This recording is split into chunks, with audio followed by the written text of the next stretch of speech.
All right. Welcome, everyone. It's 11 o'clock, so we're going to get started. I'm Liz from OLLI, and we are going to talk about some Zoom housekeeping issues before we get started with our Dave Lennon.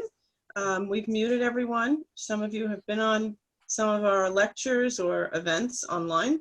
So we mute everyone because we have over 68 people here at this point, and we can't have everybody talking at the same time and we get feedback. So we're asking everyone, if you have questions, to use the chat feature, which is in the bottom of your screen. It says chat, and you would just type in your question. Typing in here, and everybody should be able to see that. So that's where we're going to ask you to type in questions that you have for Dave.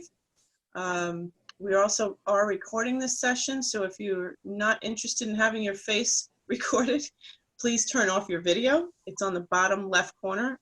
Just click on Stop Video. Also, if you'd like to see the speaker in full view, top right corner, Speaker View, you should see a little white box with 3 little dots on top. It says Speaker View.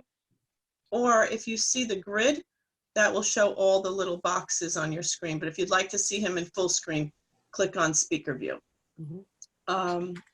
I think that's it for now. So I'm going to turn it over to Jeff Hollander, one of our workshop leaders. He's going to introduce Dave. Jeff?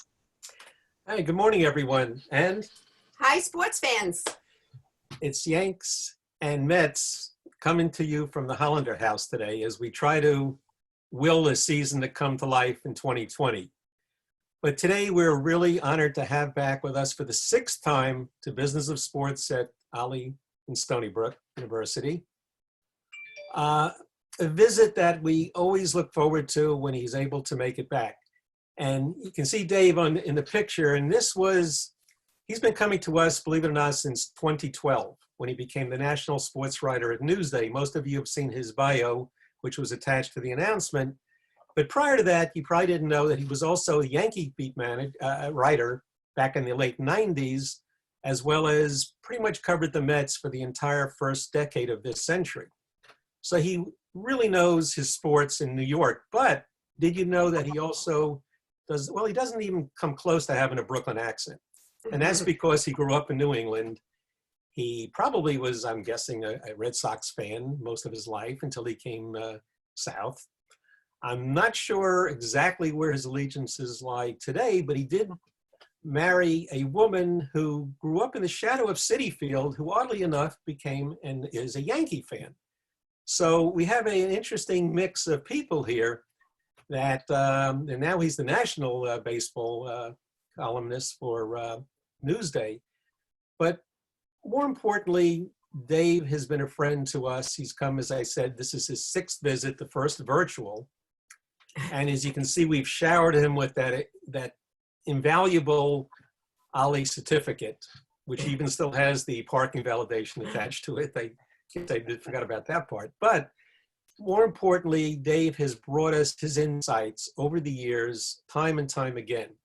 And we use him almost as a baseball Bible. In fact, most of you that have taken the workshop know I'm constantly putting things up on the bulletin board or on the blackboard when we were in SAC. And we feed off these articles because they're so important. In fact, if you look at this one and the previous one, there's a blue thing in the middle, which signifies that he happened to have won one of the Associated Press Sports Writers Awards that year. So he's come many times. And just, one quick aside, not only has he been willing to come out from the city to visit us, which is, believe it, even in the best of times with traffic, is a schlep. And then he has to go back and cover practice before a game. He's really given us his time, quite often on his day off. But what I think you probably don't know is that he was committed to doing a presentation for our Business of Sports workshop back in, I think it was 2014. And when I touched base with him to make sure he was coming, I kept saying, Dave, what we all said, everything, but he wasn't responding. And he always does. So I wondered, what is going on? What could be wrong? The night before, he gets back to me and says, Jeff, we're back in the country. I'm exhausted. We're jet lagged. I'll be there tomorrow. Don't worry. I said, Dave, where were you? He said, well, I was just on my honeymoon, which wasn't, in the Bahamas or at Club Med or anything, traditional. He said, we were at the base camp. I believe you'll tell me if I'm wrong, Dave, but I think it was Mount Everest or something. And we had a wonderful time, but we were exhausted. We just flew back from halfway around the world. But he was coming. And then Diane and I looked at each other and said, no, you're not coming. You're staying at home. We're not going to be responsible for driving while drowsy or anything else terrible. You just got married. It's the least we could do for you and your bride. So we rescheduled, and this is the type of person he is, though. He's always been committed. He's always come when he said he would. He's kept his word in spite of the fact that there's a distance involved. Anyway, fast forward to now. 2020, we started our season at the Hilton Garden Inn. We had boards full of his articles. In fact, one of my favorites was the scandal that came about related to the Astros and then the Red Sox. He boldly said, take it back, meaning the World Series crown from 2017. And 2018 became an issue. Heads were rolling. 3 managers were fired. Aaron Judge, Giancarlo Stanton, everybody else was outspoken. We lost my MVP, my Rookie of the Year. Everything was beautiful. It was a sports writer's and a sports facilitator's dream. We had everything going for us. In fact, the pitch of choice when the Astros would be on the field would probably be a beanball in spring training. Our members were down there covering spring training, and then suddenly, beginning of March, all the lights went out, as you know. First NBA, then NHL, and then spring training. Our lives were thrown into disarray. Now, for most of us, disarray meant we had to stay home. We worried about our families, but most of them, thank God, were okay. And our biggest stress was, when is our food delivery coming? For Dave, was only the beginning of a very different life. His columns kept coming, but he had family illness up in New England that he was trying to do both during spring training and then as time went on. And then I'm going back to his bride that he went to that wonderful trip to the base camp with. What I didn't mention was she's a doctor with a major New York City hospital center. And she's on the front lines of Mount Sinai and has been continuously since the virus broke. So to say that our issues and our lives have been complicated is an understatement when we look at what he's gone through and is still going through today. Thank God things are a little better. Thank God everybody seems well or getting better. And we only hope that he and his colleagues at Newsday can keep sending us those wonderful articles which make us dream of a more normal life in the near, not too distant future. With that said, what I'd like to do is just remind you that today is National Superheroes Day. It used to be, well, it was started in the late 90s by Marvel Comics, but over the past several years, it's evolved more into really appreciating our heroes in society. And there's no one more deserving than his wife, Miriam, her colleagues at that hospital center, other New York City and countrywide hospital centers, and certainly Stony Brook Medicine. So why don't we all just give one quick round of applause to our superheroes. And Miriam. And Miriam, of course, and to people like Dave and others who are keeping us somewhat sane in a time we never expected. And with that, it's my great pleasure to turn over to Dave Lennon, our friend and 6-time returnee. A strong welcome back to OLLI. Dave, thank you for coming. Well, Jeff, I mean, I'm flattered by the introduction. That was really nice of you to say, and I'm going to pass the words on to Miriam. She certainly will appreciate that, and I just want to mention that her and all her colleagues have really appreciated any gesture, regardless of size, just to let them know that there's other people out there, kind of seeing those efforts. I've seen her get emotional, whether it's fire trucks applauding them on their way out of the hospital or the 7 p.m.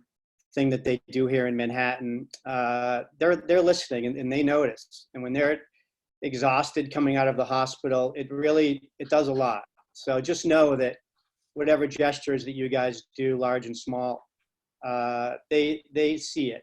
And just one other thing on those lines is that things are getting better. I mean, Miriam has said that in the hospital in Mount Sinai, people are getting better now. Treatments are working. So there's a light now that didn't exist a few weeks back. So, you know, that's something we can hold on to. And that's a piece of positive news I wanted to share with you guys. It's from somebody inside who knows. Also, we're all old enough to remember the Hollywood Squares, and that's what I think of when I look at this this board on Zoom. So maybe Paul Lind in the middle here or something. But and as far as the honeymoon thing, if you look up and over my shoulder here, that photo is like us. I can't really zoom in on it.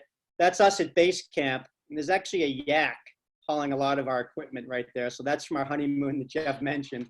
It's also a Peloton bike behind me, and that stuffed bulldog is the closest we can come to having a dog in our apartment. So not the most interesting backdrop. We haven't got any photos for the back wall there yet. But yeah, I mean, like Jeff said, you know, none of us expected to be here. I mean, this is a lifestyle that we could have never imagined. And I talked to some colleagues about it, and people have asked me, and you know, we've thought about things that have interrupted sports before. You know, 9/11 comes to mind, certainly. Horrible tragedy that interrupted sports. Other things on a smaller vein, whether you're talking about, you know, when JFK was assassinated or other type of things, they've all interrupted sports in some ways, but never did we imagine that we would wake up one morning and every sport across the board would just be stopped. And I mean, that's the world we live in. And there's no, you know, we've spent time thinking of crazy things that can happen, or we have crazy dreams or nightmares, but nobody could have imagined anything like this, where things would just stop like that. And it's difficult to deal with. You know, like Jeff said, in some small way, us in the sports world are trying to help get us through this a little bit with some distractions. And I know, and you guys certainly paid attention to the NFL draft these past few days, and you saw the crazy ratings that have done, and because people just want to talk about something else. You know, sports is there for us. You know, we've never said sports is the most important things in our lives, because it isn't. You know, we have families to tend to, we have bigger issues to deal with. We have other things affecting, you know, our neighborhoods and towns and the country. But sports does help us talk about other things. We can't talk about all that other stuff 24/7. It's hard, you know, and we've had to do that to some degree. I hope, you know, myself and my colleagues have done some small measure to help us have discussions and talk about who the Jets have drafted or who the Giants have drafted. And baseball, there hasn't been as much to talk about other than will there be a season or won't there be? And that's really kind of what we've been focused on. And again, like so many other things, really, no matter what you read or no matter what I write, even at this point, I always put the disclaimer that here on, you know, April 28th, nobody knows.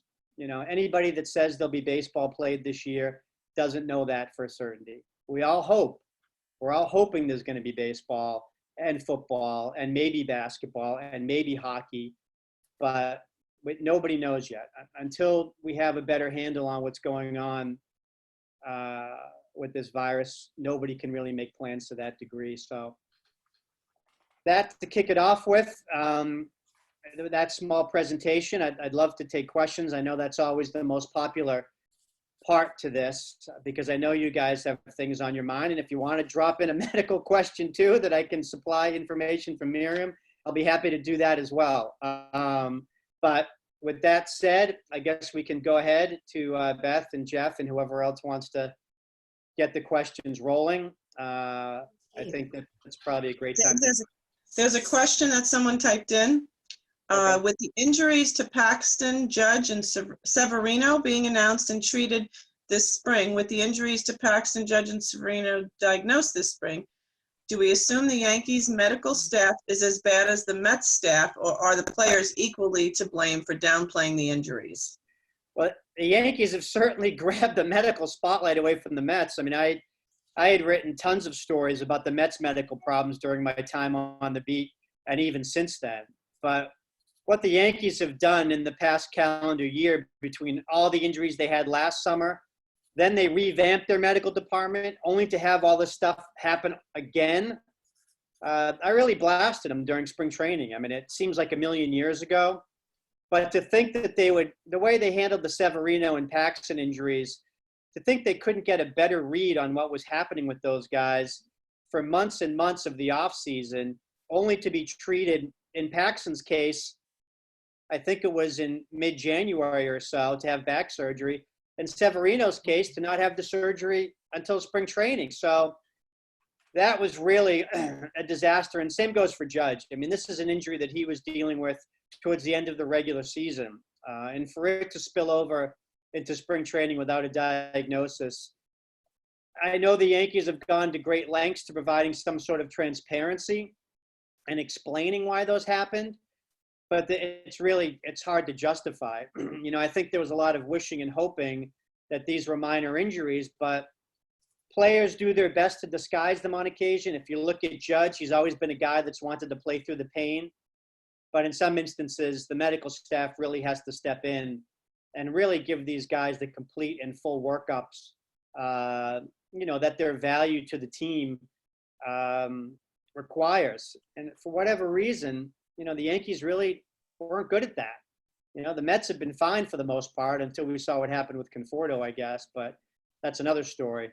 But I guess if there's anything for the Yankees, it seems like these guys at least have a chance to get healthy. Stanton will be healthy if the season ever starts, obviously. Paxton will be healthy if the season ever starts. Judge is still up in the air.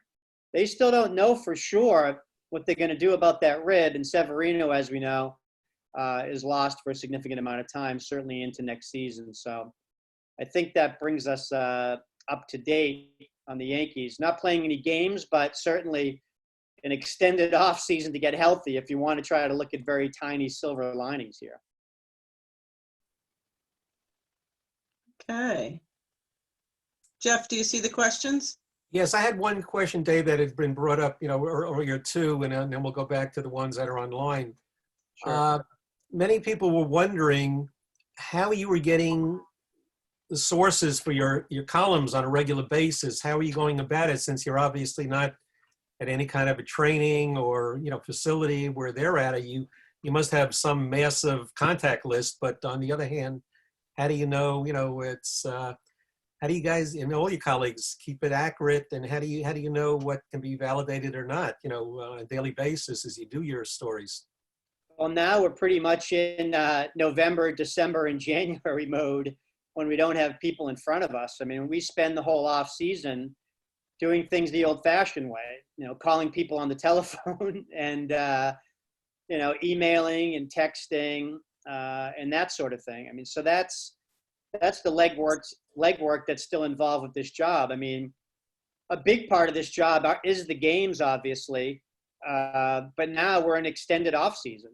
So this is a situation where you just talk to people that you always do during the winter and get information that way. I mean, one aside on this that is kind of tied into that, and we saw at the end of spring training, is I wonder, not just this year, but moving forward, if the media is ever going to be allowed into a clubhouse or locker room again. I mean, this might be a situation where they're going to at least have to shut down clubhouses and locker rooms for whatever happens in this calendar year, and perhaps even much further than that, maybe even after they get a vaccine, because a vaccine is not 100% guarantee against getting any disease. Anybody who's had the flu after getting a flu shot, you know, knows that all too well. So that's really going to affect how sports is covered. I mean, I know you guys like all the insight from getting the stuff from the locker rooms and clubhouses and seeing those post-game interviews in the clubhouses. That could be very different going forward. This might be a situation where you're only going to see people in interview rooms now. And a lot of that behind the scenes stuff and a lot of that clubhouse chatter that we love to report on and read about could be missing, you know, for quite some time. I'm hoping that's not the case, but if you had to ask me right now, I don't see us getting into clubhouses or locker rooms, certainly not in 2020. well into 2021, unless something significant changes. And that is really going to change the way that we do our jobs and the way sports is reported about. And that's going to be unfortunate, because I think that's a big part of what we do, and a big part of what you guys as fans like to read about and watch on TV. So that will be an unfortunate casualty of the much bigger crisis we have with the coronavirus, for sure. And one of the things, you've always been upfront about in being a Hall of Fame voter over the years, I guess you would be on the more progressive end of it, where you didn't hold many people quite as strictly as some of the old school writers and voters over the years in their Hall of Fame voting. But Bennett asked, do you think that Barry Bonds and Roger Clemens will be elected to the Hall of Fame by their 10th and final year of eligibility, which is actually coming up, I guess, next year? Do you think that's ever going to be a reality? I know they're inching closer, but you think they're ever going to get to the finish line? Yeah, I think they were both in the 60s this year, 60%. And as you guys know, that pay close attention to it, that you need 75%, to get into the Hall of Fame. So where they're at right now, it's 60%, I think, with 2 years to go. They're in kind of a touchy spot. They haven't made up as much ground as they had earlier to get in there. So I'm starting to be more skeptical about it. I thought we'd eventually get there. Right now, I think the way things are trending, I'm not sure you're going to see that happen now. And also to play off of that a little bit, as you guys know, that Derek Jeter is supposed to be inducted into the Hall of Fame this July up in Cooperstown. But I spoke to some people at the Hall of Fame a few days ago, and they're going to have a meeting again, and probably an announcement coming up here, whether it's Friday or the first week of May, about what to do with that. And I think you may see that postponed. So I think Jeter might get moved to the following July, when the Hall of Fame class could potentially be very light. So, Jeter, obviously, Mariano Rivera, attracted 55,000 people to Cooperstown last year for his induction. They expect even more for Jeter. And you just can't really see a situation where you're going to have 55,000 people descend on a small town of Cooperstown with a population of maybe a couple thousand regularly. So I think you may see that move. The Hall of Fame doesn't want to shortchange the ceremony. They also don't want to put a lot of the Hall of Famers at risk. I mean, as you know, the weekend always welcomes back its Hall of Famers. And you're talking about a generation of people who are in their 80s, in their 90s, in their 70s. And you just can't really envision a scenario where you'd want to even put those guys in a situation where you'd be bringing them back to be exposed to that sort of thing. So my gut tells me that Jeter and the rest of the guys from this year's class will probably be moved to July 2021.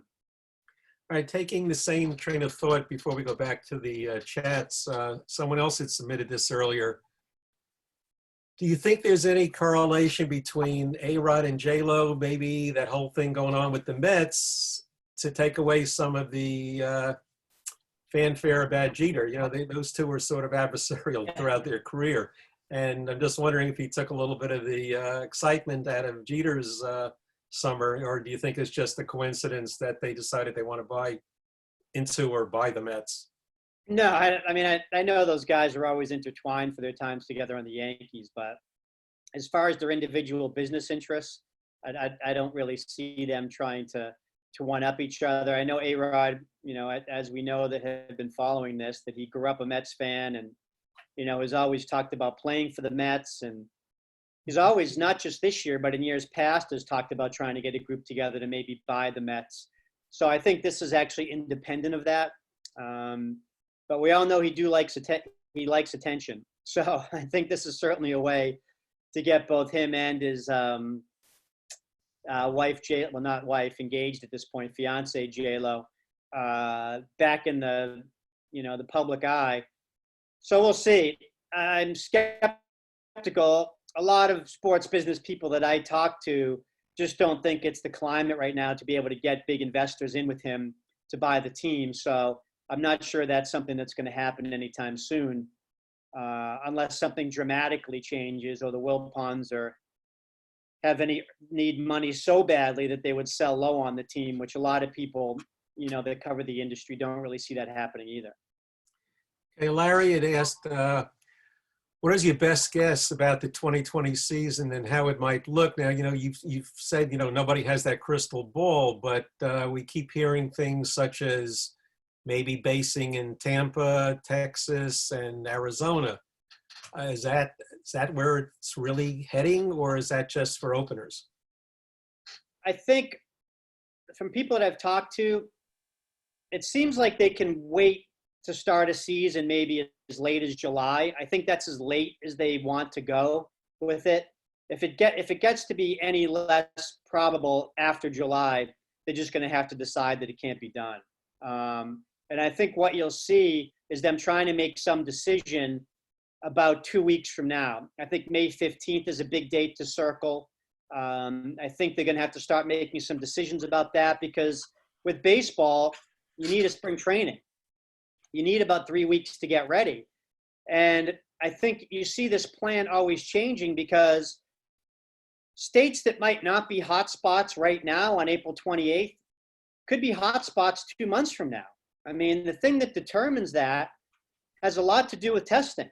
And you see New York explode, and New Jersey, and the New England area, I should say Massachusetts more, as that these places have done a lot of testing. In places like Arizona and Florida and Texas, they lag so far behind in testing that, Major League Baseball looks at these places and say, hey, you know what? They don't look so bad there. So maybe it's possible to do that. But a month from now, those places could be disaster areas. I hope not, but they're taking aim at movable targets here. So I think to say any one of these plans could work, they could.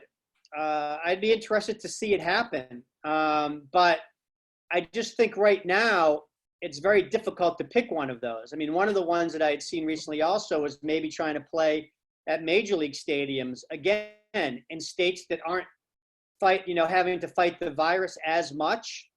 But that changes. I mean, as we've seen in a lot of countries overseas, that situations where things have calmed down, they're worried about they're always worried about other outbreaks. So in a country of our size, with a lot of states acting independently, it's really hard to pick a plan right now to go with.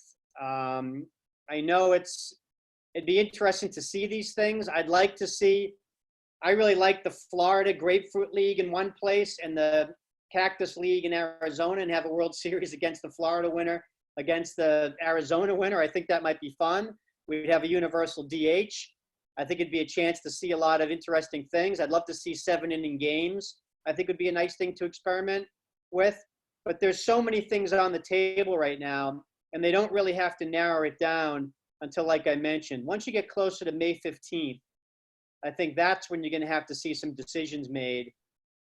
And it's a really hard decision for Major League Baseball or any sport. They really, really want to play. They really want to get these games on TV. But the risk of not only players getting sick, listen, they're in a very lower risk area. The players range in age from 21 to 36 years old. But what about the coaches? The coaches are much older people, the managers, the trainers, the people that work at these ballparks. So you're not just putting the players at risk here. And God forbid that somebody got ill and some sort of tragedy happened with this, they'd never be able to live that kind of thing down. And a commissioner would have a very hard time living with themselves if something like that happened. And that's the risk they have to balance right now. If they went that route, though, as no other alternative, what are the facilities like? And would the records that would be established, both hitting and pitching, be valid compared to what normally would have been at a major league park? Well, you're going to have much fewer games, obviously. I mean, we're not going to have 162 games. That's been established. Now I think they'd be hoping to get 100 games in. If you're playing in Arizona where it's going to be 100 degrees, yeah, the ball's going to be flying all over the place. So you're going to see more home runs per at bat for sure. I think what's just going to happen with this season, it's just going to have to be an outlier. You know, you're not going to be able to judge any kind of records against what's happened in the past. It's just too different. It's just going to be have to be one of those years where it was a situation that we've never seen, not even in world wars. So they'll have to put asterisks next to them. And I think people will be so happy to see baseball. The records are going to be certainly an afterthought in how things go. Okay, Liz, did you have one you wanted to bring in? Yeah, Fred asked a question. Okay. Love David's comments about playing in the Sea of Tranquility. Would the home team be the Astros? That would make sense. Yeah, when I was using playing on the moon is about as real as any of the other spots they picked. You know, that certainly seemed like it at the time, but I use that as kind of a segue into the Astros themselves, because plenty of people have asked me, and again, this is a secondary thing compared to bigger things that we're dealing with as a society, but did any team catch a bigger break this year than the Astros? I mean, all we talked about was how this team was going to be vilified in every ballpark they went to, and we were going to see retribution, like Jeff mentioned at the top here, about players being thrown at. You know, this season was going to be all about the ridicule and the vilification the Astros were going to face, you know, every night on the road. And now that's gone. I mean, when a season does resume, they could be playing at neutral sites, and there's not going to be any fans in the building. So they're going to get to play a season totally devoid of that type of behavior. And you're not going to see any type of punishment from other teams either. So for all that we talked about and all we wrote about, myself included, about what type of season this was going to be for the Astros, it's pretty much been wiped out. I mean, they've actually, not only did they get kind of a lenient break with the punishment from the league, you know, the punishment from the court of public opinion has kind of been wiped out too, which I think is, you know, remarkable, all things considered. Harold Leff and I had gone back and forth on one of your column on, I think, Sunday. Can you open him up, Liz? Harold, do you want to ask your question? Sliding around, but I think I see you there. Can we possibly open him? I think he's knocking on the screen. No, I can't unmute it. There you go. I'm unmuted now. Okay, good. I loved your column on Sunday where you called out the Red Sox as cheaters for the scandal. Obviously, everybody knows what went on. I was surprised, though, that you didn't call out Rob Manfred, because the punishment he gave to the Red Sox, a second-round draft pick and suspending a flunky gopher for a year, just doesn't equate with the seriousness of the crime. If he really took it seriously, why didn't he punish the Red Sox the way they should have been punished? Well, for one, as we know, and what the precedent that was established with the Astros is that Manfred did have to grant the players immunity in exchange for their cooperation. So the players were cleared right off the top. I mean, clear isn't the right word, but not punished right off the top. So once you take the players out of the equation, that changes it. Also, and I think you saw Manfred talk about it in the report, if you had a chance to read the 16-page report on it, is that he just didn't have the same cooperation and the corroborating evidence, I should say, that he did in the Astros investigation. I think it was maybe only 11 out of the 45 players he talked to had even suggested there may have been some wrongdoing on the part of the video guy. So the evidence was much less firm in this case. And if you look at what happened, the general manager during that time was already gone. Dave Dombrowski had already been fired. In the case of Alex Cora, he had already been fired by the Red Sox after his name served in the Astros situation. So you have two of their top guys already taken out. You know, in the Astros, we know that Luno and the manager, whose name escapes me right at the second, the Astros manager, they were both fired, and that was a big part of the Astros punishment. But in the Red Sox case, their GM and manager were already gone. So that left them few guys to target at that point. And without the players to being punished, it kind of didn't leave Manfred many choices here. And I think he just wanted to get this over with. He knew he had to do something to the Red Sox. He tried to punish him the best that he could. And you're right. The punishment didn't have much teeth, but he didn't have many choices to punish either. Why not a first-round draft pick? That would have been much more significant. It could have been, but I think in the light of things, again, he gauged what he saw on the table, and I think he didn't want to go to that spot. So I think all things considered, the Red Sox kind of got lucky. I mean, I think part of what I was trying to point out in that column, Harold, is a lot of people were saying how the Red Sox got off easy and how the punishment wasn't that hard, but I think what you can't mince words with is that they admitted to doing it. I mean, you had their front office employees saying, yeah, you got us. We apologize for it. Let's move on. And as we know, as soon as you apologize for something, that's admittance of guilt. And to me, if you've done something to cheat during the regular season, I'm not really going to believe that it stopped during the playoffs. And I'm not going to believe that was only a limited thing. And I'm not going to believe that the managers and players didn't know what was happening.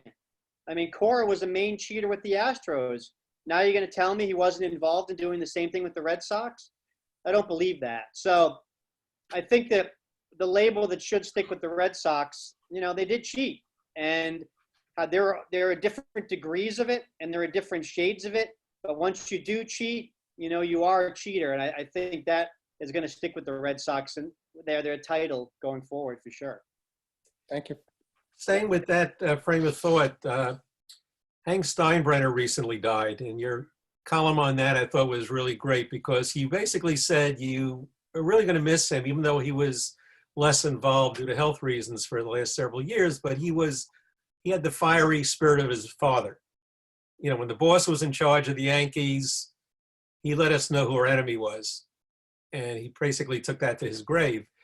And even though the Red Sox have, named us the evil empire, judging from recent events, they seem to be the evil empire now. But more importantly, how did you and your colleagues, especially those that covered the Yankees, feel, did you feel the Yankees are not as fiery about their rivalry with the Red Sox anymore? Or do you think it was just maybe Hal has a very different way of doing business? Yeah, I think it's more the latter.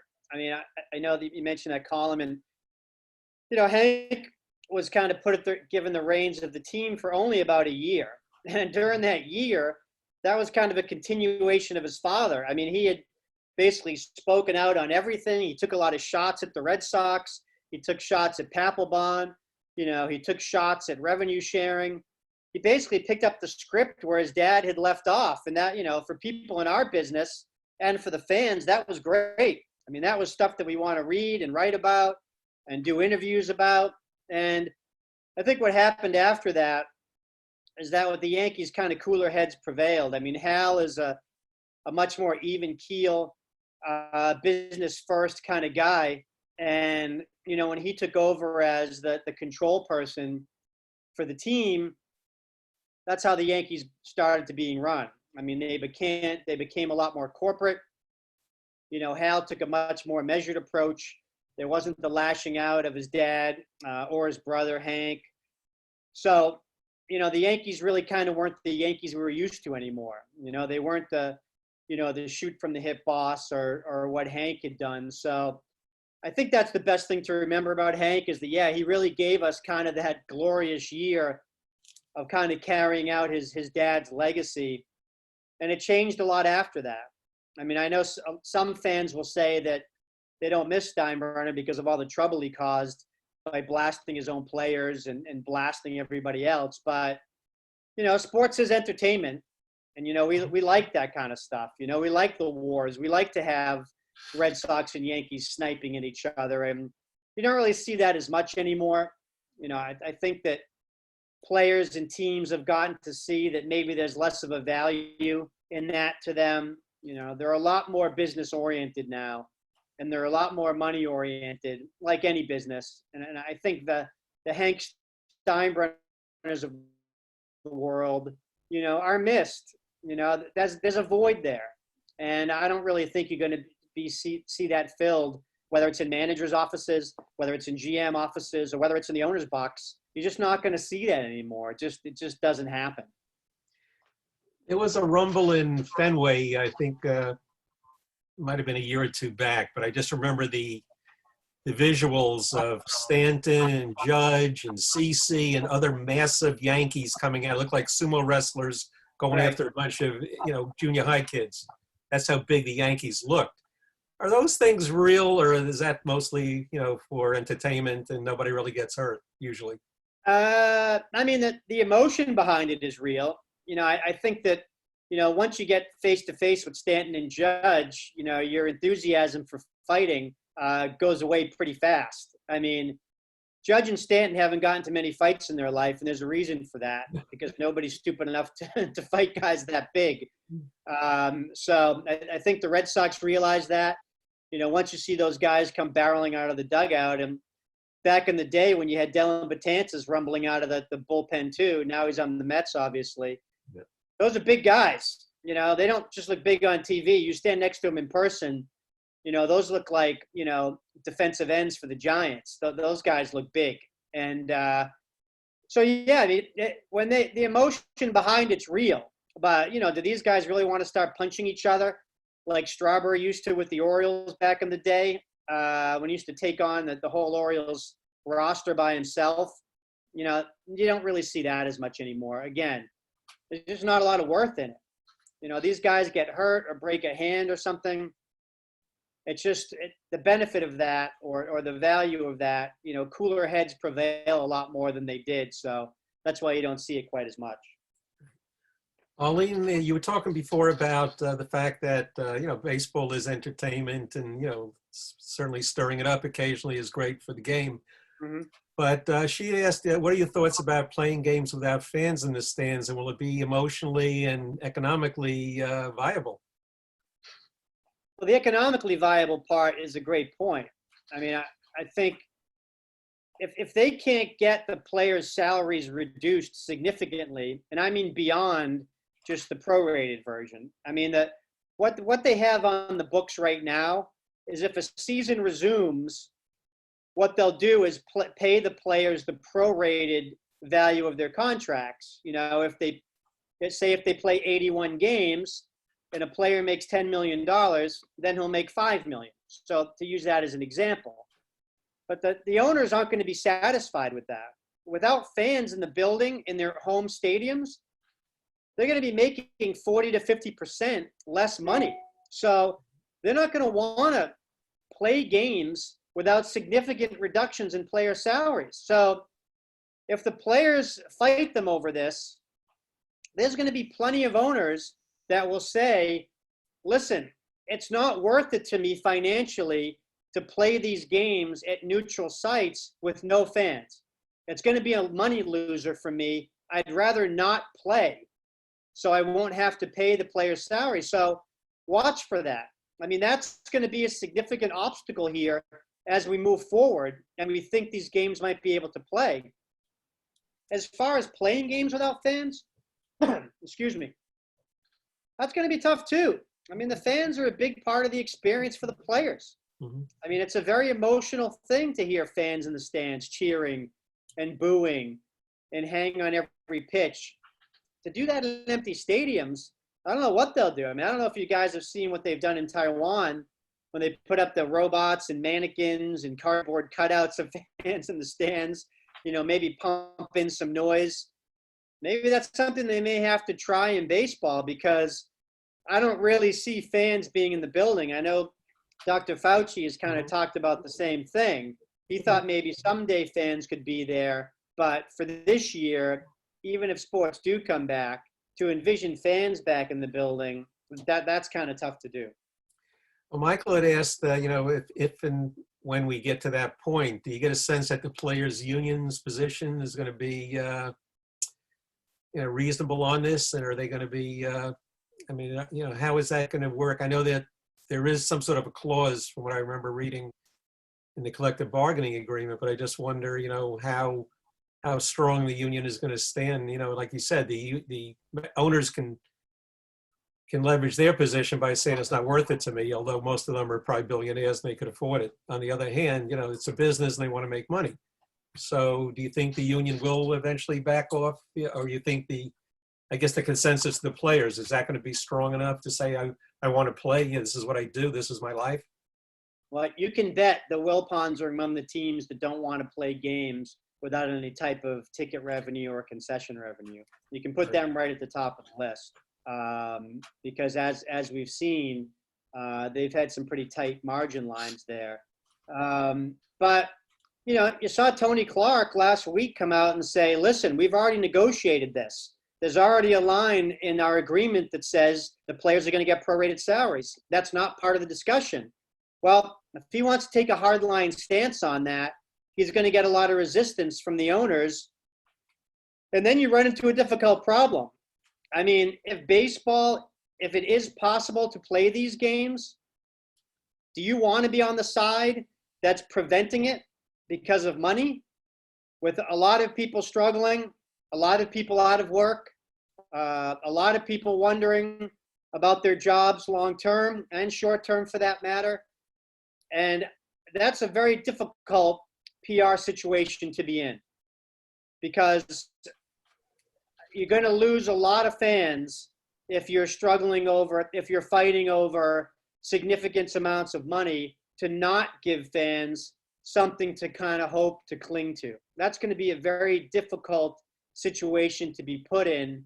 And that's kind of where they're moving right now. I mean, unless there's some significant agreement here, I personally don't think that they'll let a hang-up be about money. I mean, if they think it's feasibly from a health standpoint to do this, I think they'll be able to solve the money thing. But I think why you're not hearing a lot about it right now is they don't want to have to talk about it until they absolutely know that it's possible, and we just don't know that yet. All right, Len, sort of tongue-in-cheek, is asked, you know, he's wondering if the CDC was doing the medical diagnosis for some of the Yankees, but more importantly, I guess on a serious note, will Gary Sanchez be able to start making a comeback from several subpar years? How did he look in spring training, and do you think he was coming back at all? Well, as we know, he kind of had that back issue in Yeah. spring training that kind of popped up out of nowhere. And I know Yankee fans were kind of saying, well, here we go again, after everything that we'd seen from their medical department in the spring so far. And also Sanchez's own medical history. I mean, he's had trouble staying healthy in past years. So, I mean, I had no reason to believe that Sanchez wouldn't, you know, have a good year. I mean, when he's been healthy, he's been a good player. And, you know, kind of an interesting behind the scenes that I saw in spring training is a lot of times that Garrett Cole took him aside and talked to him for a very long time, you know, half an hour or more in the clubhouse, just to go over his thoughts about how he likes to pitch, what pitches he likes to use in certain situations, what he does to certain hitters. And I wonder, you know, because, you know, I think Gary Sanchez works very hard at his craft, but I also think that Cole is such a guy that's into data and statistics and studies all that, so much that I think there had to be some work done there, maybe even more so than previous spring trainings, just to get those guys on the same page. So it'll be interesting if spring training does resume, if they can make up this much time. I mean, I know the Yankees pitching coach, Matt Blake, had talked about, if we only have a 3-week spring training, we're only going to be able to get pitchers up to about tops 50 or 60 pitches. So when a season starts, you know, you're only going to see these starting pitchers go, I don't know, 4 or 5 innings, you know, maybe 6 if they're pitching efficiently. So in a shortened season, the starting rotation is going to take a little while to work up to, you know, 80, 90, 100 pitches. So that's going to be a factor too. All right, we got a lot of questions and not that much time left, but a couple things. Jim and Florence are wondering, do you think have you been hearing any whispers, you know, when you were doing coverage of players, that some of these injuries might have been related to undetectable PED use? I mean, it's tough to say. I mean, the injuries that they suffered, were not things that you'd seen in the past about PED stuff. I mean, PED stuff was a lot of these like catastrophic quad tears, that tore, muscle or tendon right off the bone. Just really crazy injuries. I mean, in Paxton's case, having a disc problem is not unusual for pitchers. I mean, I remember pitchers go through that quite a bit. It's kind of the nature of what they go on. Judge is a guy that plays the game very aggressively. I mean, we've seen him crash into walls. We see him hit the dirt to try to make catches, which is great. You like to see that out of players. He's a 100% hustle guy, but he's also very big. And big guys crashing into things a lot can cause problems because they're only human too. They have stuff that breaks. And I think in Judge's case, we know now that rib injury was something that he hurt crashing into the turf. So I don't think that's necessarily a steroid thing or a PED thing. Severino, Tommy John isn't really a PED thing either necessarily. Could it be related? Maybe. But I think we see a lot of guys that need Tommy John that are just hard throwers. And I think that's kind of more of the nature of the thing and not necessarily a PED thing. All right, Bob had asked, with the loss of income to the Mets, assuming that, there's going to be no fans in the stands, when we talk about no fans in the stands, I'm sure everybody else clearly knows too, that means loss of every type of revenue, parking, concessions, souvenirs. Mm-hmm. That's huge. As you said, about 40 to 50%. Yep. But would you think that'll speed up the Wilpons, maybe moving out? And does that play into the hands of, say, someone like A-Rod and J-Lo, who have, well over $1 billion between them to maybe leverage into some sort of a deal, even if it's a little hard getting the financing right now? I mean, the sports economists that I spoke with don't see that, only because, like anything, it doesn't make sense to sell low.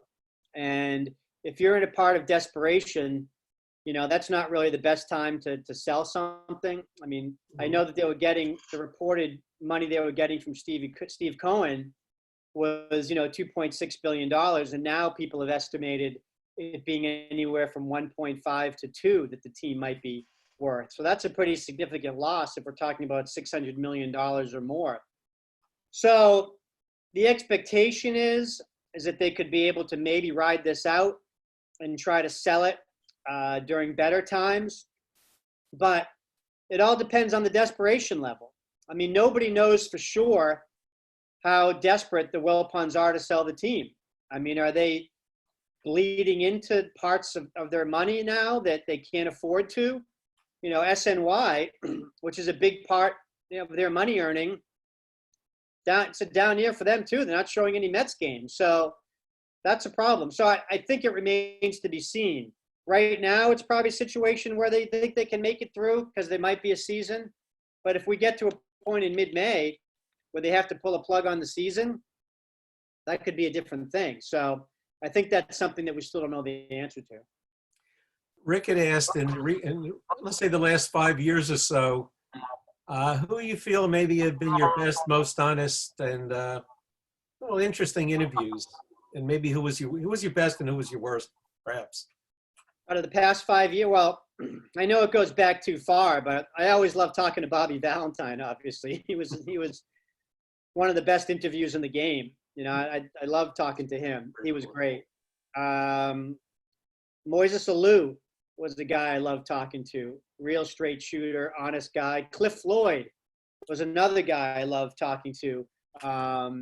He was great. Mike Cameron, I know I'm going back quite a ways through Mets times, but Jose Reyes was another guy I really liked talking to. I know I'm mentioning a lot of Mets. Those are a lot of the guys that some of the guys I was closer to on those teams.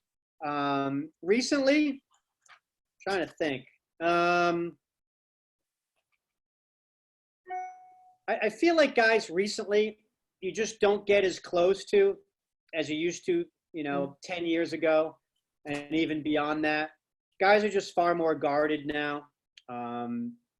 They're just, they have their own social media accounts, so they can express a lot of their opinions and sentiments on that. So they're not as accessible, or they're not as forthcoming with reporters as they used to be. I know I'm kind of being nostalgic about those days, that a lot of the guys that I liked to are from much longer times ago. All right, Mark had asked, why were players more accountable during, the performance-enhancing drug era for their actions than the sign-stealing ones who obviously were involved, such as some fairly all-star type players. Is that sort of fair to those whose careers and reputations were ruined, and these guys basically were getting just maybe the balls thrown at them in spring training? Well, I mean, you saw kind of the Astros players denying it when it first came out. And then when the report came out with all the details, I was there that day in West Palm Beach interviewing all those guys, and, a bunch of them kind of copped to it. They admitted it to some degree, not as much as you would have liked, but, they admitted cheating and using that sign stealing techniques for it. So they were forthcoming to some degree. I just think, now they could still kind of dodge the issue because they had immunity to it. I mean, a lot of the PD guys, were punished. If you tested positive, then you were punished for it. And it was a much more cut and dry thing. I mean, the sign stealing thing has a lot to do with testimony and, the commissioner deciding things. So the PD stuff, I think, was a lot more cut and dry. And if you didn't test positive, then you could kind of still stay in the weeds. I mean, we still don't know, in my opinion, hundreds of guys that probably did PEDs during the PED era that we don't know did it because they never tested positive. There were no tests for it, and they never had to admit to anything like that. Bob asked, can or should there ever be a path open to Pete Rose? You think they'll ever be more lenient and let him work his way back into Hall of Fame consideration? I don't think so. I mean, I always sided with baseball on this because I understood where they were coming from, not only with the dangers of gambling, why Rose was banned in the first place, but also his defiance with it. He had kind of an ongoing war with baseball about it. So that made it difficult. The problem now is Major League Baseball, like the NBA and like football, have relationships with casinos now. I mean, MLB signed a very lucrative agreement with MGM. The NFL has the same type of situation, as does the NBA. And there's going to be gambling sports books inside of these stadiums before too long. And to me, you can't have it both ways. I mean, either gambling is a bad thing for your sport, which you always felt it was, or it's not. I don't think it's going to help Rose's chances to get back into the good graces of sport or the Hall of Fame. But I do think baseball is certainly sending mixed messages right now. And I'm not really, to say something is right or not, hey, it's a huge revenue stream for these sports now. And these sports are businesses, and they're going to go where the money is, like any other business. All right, just only because we're getting close to noonday, but do you have any more time to give us, or are you, what is Sure. your? Okay, because we still have quite a few questions. I got no place to go. We don't either. No.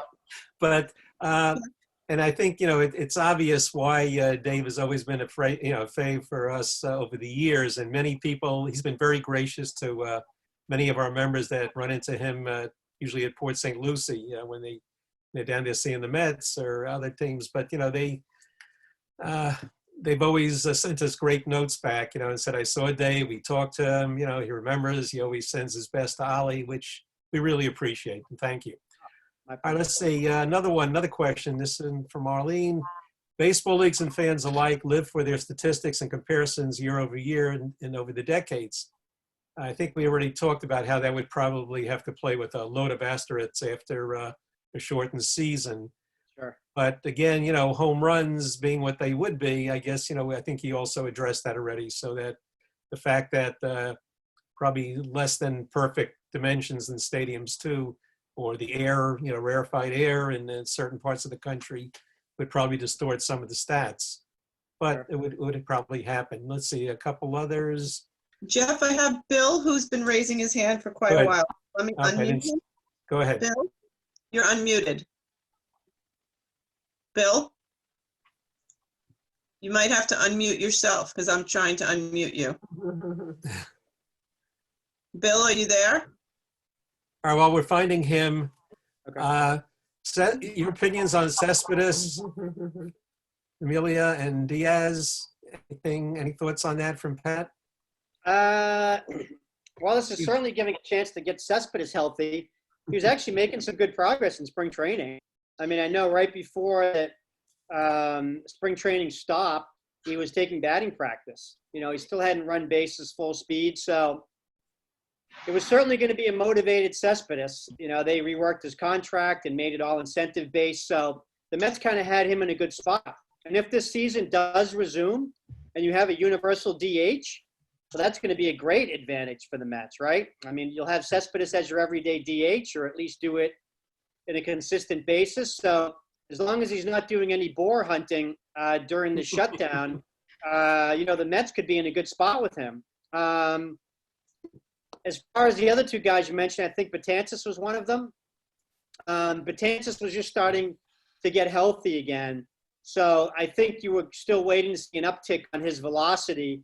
It wasn't quite what used to were seeing. If I remember correctly, I was at a couple of his appearances, and I think maybe he got it up to maybe 92 or so, which is a little light for him. I mean, he can certainly get up to the high 90s, but I think he explained that spring training was always a situation where he gradually worked himself up to that spot. And as far as the Mets closer, I don't know. He's a mystery. I expected him to be better this year, only because of the adjustment to coming to play for the Mets. As we know, that first year in Flushing can be difficult. You know, I don't care who you are showing up there, you know, whether it's Jason Bay or Carlos Beltran, or you take your pick, Tom Glavine. It's an adjustment process. It can be a struggle. And I think that's what we saw to some degree. It became more of a mental situation. And I actually expected him to be better this year. You know, hopefully we get a chance to see whether that's going to be true. Liz, be able to get Bill back in? Yeah, Bill. Mike, can you hear me? Yeah, Can you hear me now? yeah, Yeah. go Go ahead, ahead. Bill. I can see you too. Oh, okay. You already answered the question about the Mets selling low because the value of the team has been diminished by the COVID-19 virus. But a lot of Mets fans feel that they will not be an elite team until there's a change of ownership and the Wilpon sell the team. What's your feeling about that, Dave? Do you share that view? I actually thought they were going to be a good team this year. You know, I mean, certainly on paper, they had some talent. I mean, they improved their bullpen. They added some depth to their rotation, obviously. And then we learned that Syndergaard, you know, needed Tommy John surgery, which was a shocker. I think that's easy to forget because it happened after the season. I mean, after spring training shut down. But, you know, the Mets are in a good position. I thought they had a potent lineup. They have a lot of good young players. So it's not that it wouldn't be possible for the Mets to be a good team under the Wilpons. They have been a number of times in the past. I think what you would have liked to see as a Mets fan is you would have liked to see somebody like Steve Cohen come in who had money to burn and really could do the spending to get the things the Mets needed rather than maybe try to scrape by on the cheap. You'd want the Mets to be a contender for getting a Garrett Cole, right? Instead of trying to settle for the lesser guys like Porcello and Waka. So that's the difference. Can the Mets still be a good team under the Wilpons? I certainly believe that to be the case, but there was a time you want to see the other New York team to fight the Yankees for the top free agents like they used to do, you know, before the Ponzi team kind of did them in. So that's the difference. I think that's where Steve Cohen could really make a big difference in how the Mets are run and how they play on the field. Okay, a question from Barry was, you mentioned something about 7-inning games and, you know, maybe 3 balls, 2 strikes, the foul, you know, being the last one. I mean, would that play well, do you think, with fans? I know there's a lot of suggestions still being thrown around, but how would we purists really relate to something like that?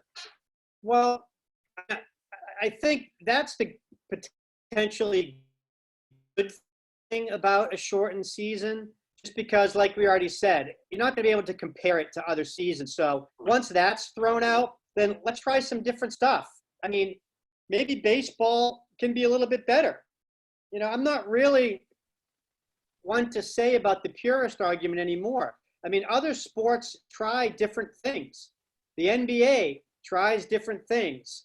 The NHL tries different ways to resolve tie games now with shootouts and that sort of thing. So I think there is the potential here, you know, I don't think changing baseball makes it any worse if we talk about, listen, the big complaint about the game, right, has been how long it's been.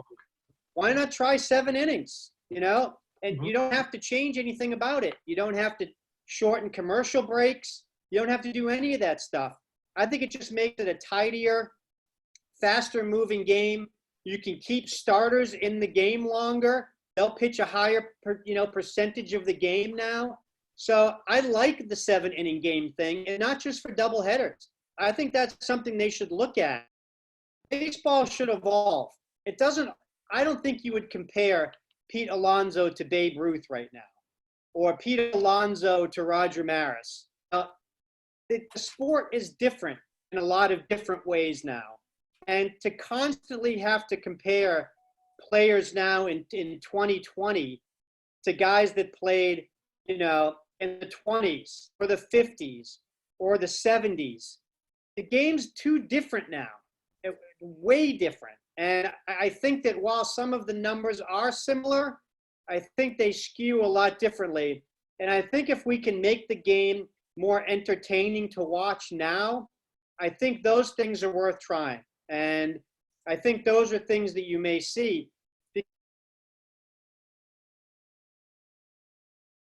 Other sports too.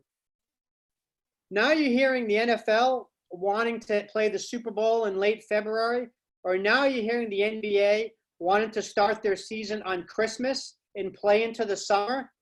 That's bad for baseball. Baseball doesn't want to have to compete with the NFL when they should be getting the stage to themselves in spring training. Baseball doesn't want to compete with the NBA in April, May, June, July, August. That's bad. Baseball has already worried about declining attendance and declining viewership. And if you have to start putting games up against NBA games, that could be a real problem. And I think that's something else that baseball is going to have to worry about. Liz, are there any other hands up? I think we. Yeah, I see Roger. I'm going to unmute. Thank you. First of all, Dave, I want to thank you for you were always so generous with your time and coming to speak with us. It's a real treat for me, as well as many of my friends here in the class. The other question I keep on bringing up is I was a big fan of Gil Hodges when I was a Brooklyn Dodger fan as a kid, and Gil Hodges to me was a hero. And for the life of me, I can't understand why he's never made it to the Hall of Fame. Does he even have a ghost of a chance now after all these years? I mean, he always does, because he keeps on winding up on Veterans Committee votes because, myself, the writers don't vote for people like Gil Hodges anymore. I mean, they're way off the ballots that we consider. I mean, the players that the writers consider, I just want to see him. max, they can only be on 10 years. So we only deal with current players. So Okay. somebody like Gil Hodges or other people that you see considered, they're all considered by special ad hoc committees, for example, that are broken down by maybe 5 media members, 5 executives, and 5 former Hall of Famers. They'll choose those guys, and they'll get a list of people to consider. That's how Marvin Miller got in this year. So you're going to have to look at those special committees now for Gil Hodges. The problem is, the more you move away from that time, the harder it is. I think all of us, and certainly those who experienced Gil Hodges during his time with the Mets, Right. would certainly say it's a no-brainer, right? I mean, for what he did. But for other people on a more nationwide basis, as we found, it's become more difficult. So as omissions go, I think Gil Hodges is one of the more tragic omissions. You got some other hands, I think, before?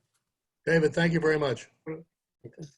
Let me just see here if there's any other hands. Anybody else have a question? Hey, Frank. I see Frank over there. You said Frank? Yeah. Okay. Frank, it's yours. He's Hi, right can below you me. hear me? Yep. Go ahead, Frank. Thanks for being here, David. Jeb, please don't be mad at me for asking this question. Yeah. Dave, I'm going to ask you a question that I'm sure you won't answer, but I'll ask it anyway. Sure. Who was the person who did not vote for Derek Jeter to go into the Hall of Fame? I don't think we know that yet. I don't think anybody knows that. Because you can submit an anonymous ballot. I know as far as what you guys know about the process, you can, you have to sign your ballot. So, they know, the Hall of Fame knows who voted for everybody. And you can also click a box that says that you want your ballot to be made public. And if you go to the Hall of Fame site or the BBWAA site, you'll see all the voters who made their vote public and who they voted for. But you also can choose anonymity. And as we've seen, the Jeter voter to this point has chosen anonymity. And with all the things that have happened since then, we kind of lost sight of tracking that person down. So I don't know the answer to that question, honestly. So I can't answer it. And not that I'm choosing not to, I just don't know. And I think very few people do. I think there's maybe only two people that know. Maybe one of the president of the Hall of Fame, perhaps, and one of the guys who handles the ballots, the top guy for the BBWAA. Otherwise, unless they've talked to other people about it, they might be the only two people on the planet besides the person who voted that actually know who that person is. Thank you. Just a question on that same thought, that Frank brought up. I don't think anyone denies that Jeter deserved everyone's vote any more than Mariano. But what was different about the voting previous to those two guys? Because nobody, Babe Ruth, all the legends of the game never got unanimous votes. Was it people just didn't want to do it for spite? They didn't want to give them their vote if they lived in a different city? Or was it, obviously they knew, and then again, he had some flaws in his character, so maybe that was it. I'm not sure exactly what would keep other great players, even in the recent times, from getting unanimous. Yeah, I think now you're seeing a generational turn. The people that you mentioned, there was a situation with writers where, they just didn't really deem anyone should be a first ballot Hall of Famer. There was few people that did that. Maybe there were 3 or 4 that prevented it from happening, but those people did exist. Now you're seeing less of that. I think people are realizing now that, there should be no, obstacle to clear. We saw it differently with Jeter this year. We didn't see it with Rivera, but I just think as you go forward, I think you may start seeing some people that will become more first ballot things. Maybe the person who didn't vote for Jeter has some kind of anti-New York bias. I don't know. But I think moving forward, as the electorate changes, I think you may see more first ballot guys than you had in the past. It's just kind of a generational thing. As we finish up, any other questions? I can't see any hands. Yeah, But I have another question in the chat. Richard's iPad, he asked a question. If a player has a multi-year contract and no games are played, how is that affected? The only thing we're talking about right now is how they'll be paid this year. But if you're signed to a multi-year contract, that contract is binding for however long it is. If you're signed through 2023, then we start, it's good, throughout that. But if going forward, if we only play 80 games the following year, then they'll probably make less money during that. But I think the most important thing about this year is what happened with potential free agents. Guys that were entering the last year of their contract this year, in the negotiations, the union actually got them a full credit of service time this year, even if no games are played. So whoever was going to be a free agent, be it Marcus Stroman, be it TJ LeMahieu, just to name a few, those guys are going to become free agents regardless now, even if no games are played. So that was a big victory for them. The problem I'll add here is that this is not a good year to become a free agent.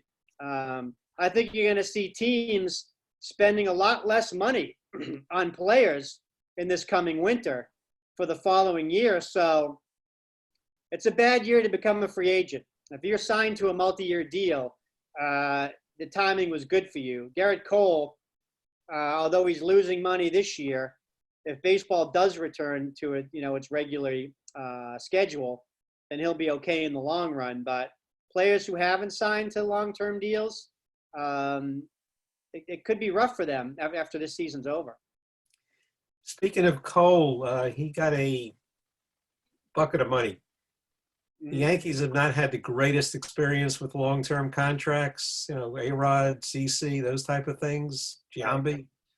Did they take a unnecessary chance going so far out with him and for so much money? Because he's like one Tommy John surgery away from being useless at that rate of pay, even though it might be insured.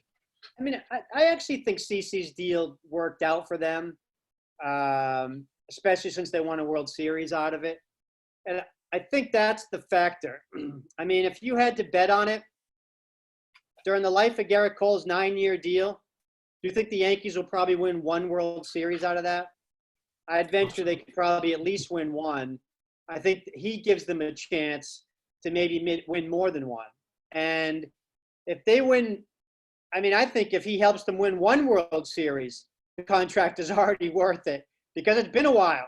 I know the Yankee fans out there aren't used to seeing them not win a World Series in 10 years. It's been a long time. So I think most Yankee fans would say if they win one World Series during the life of Garrett Cole's contract, they'd sign on for that. If they win 2 during his contract, then it's gravy.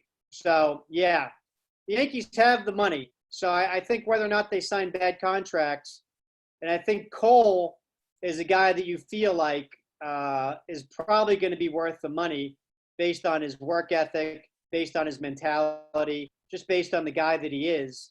Even if you lose a year and a half or 2 seasons to Tommy John surgery, which we always have to talk about, I think he'll still produce value on that end.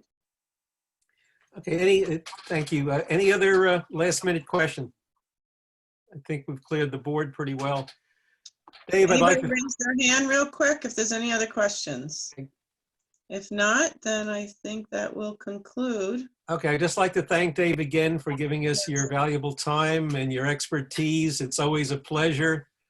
Please send Marion our greatest admiration and hopes everything continues to go and get better in her line of work. And to all of us, please remember whoever we deal with, whether it's at the food store, in the nursing home, all these people are our heroes because they're doing things that we couldn't, get along without. So we thank you and we thank all the members for joining us today.